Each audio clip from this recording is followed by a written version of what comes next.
everyone, what's up? So this is an information vlog again, and this is something which I'm going to answer for all of you there, because a lot of you keep asking me this on Insta, even in the comment section. I've answered it for a lot of you, so I thought, why not me making a video on this, and if anyone else is having the same question, that can be answered.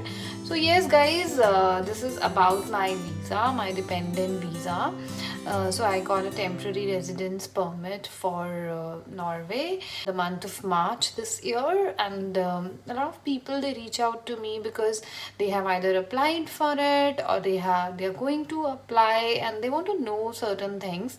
So whatever things people have asked me, or whatever I thought is really important and you should know, that I thought I'll cover in this video. I hope it would be useful for some of you, and it is there on the channel for anyone to refer.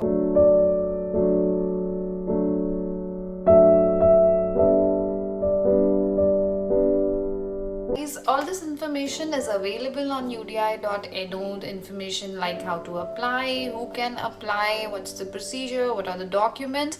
But what I am going to do here is I'm going to share my own experience, and I know हमें काफ़ी तसल्ली मिलती है अगर हमें किसी का experience सुनने को मिलता है.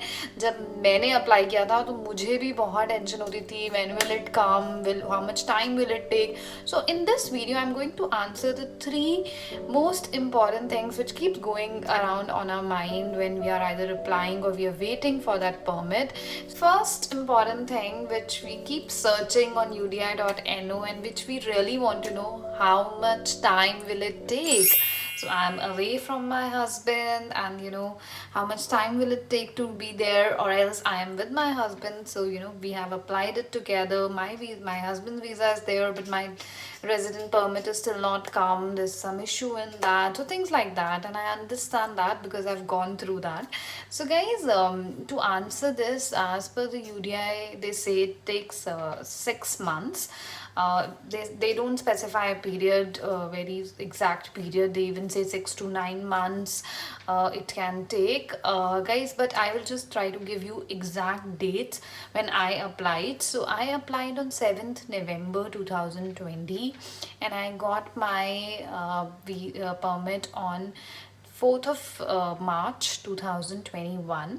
So it's almost 4 months, and that 4 months was really difficult because a lot of people who had applied, they told me it generally comes within 3 months, and I also believed so, but I didn't get it in 3 months. So I was just checking my emails every day, and I got so worried.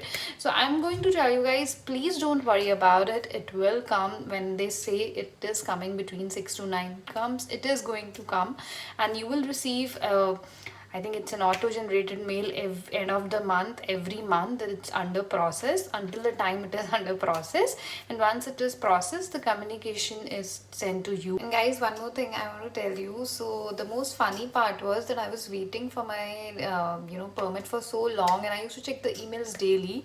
But when it actually came, I didn't check the email. I didn't check the email for 1 week.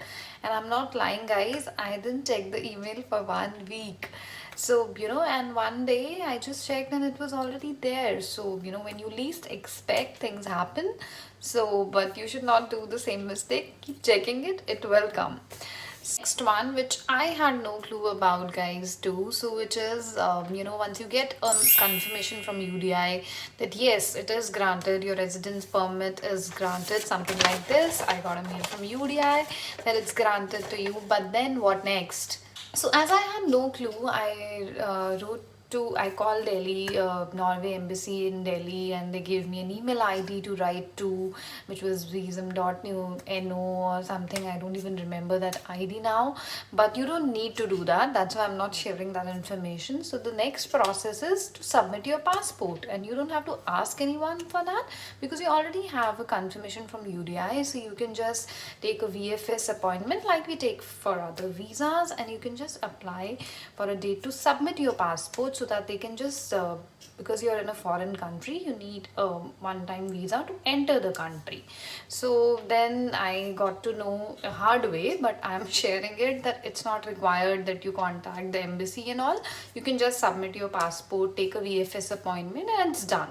So guys, last thing, and which is related to this, so these are all the documents you will need as an applicant. So there is a document checklist and it's very easy. There is a questionnaire you have to fill about your relationship with your husband. If a company is applying, then there is a power of attorney which you give. So all this checklist is there on udi.no. I'm not going to cover that, but very important point which I'm going to cover here is that your birth certificate and your marriage certificate, because it will go for legalization in the process, it has to be in English. Because I had this issue, guys. As you know, I'm from Punjab and my birth certificate was in Punjabi, and that's not accepted. You don't have to panic if you also have a birth certificate in any other language. There are a lot of translation services available online also. I used one, so that's where I'm very sure that that's reliable. They also send you the original copy of your translated document to the post address. But this is the process I followed, because you will need the original document as well.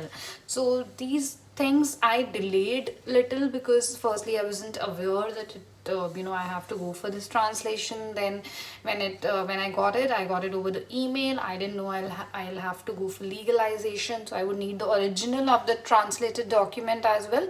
So I don't want anyone else to delay it because of those reasons. So that's why I'm just sharing that. You can just keep everything ready. Also, if your marriage certificate is in some other language, you will also have to translate it to English, because that won't be accepted.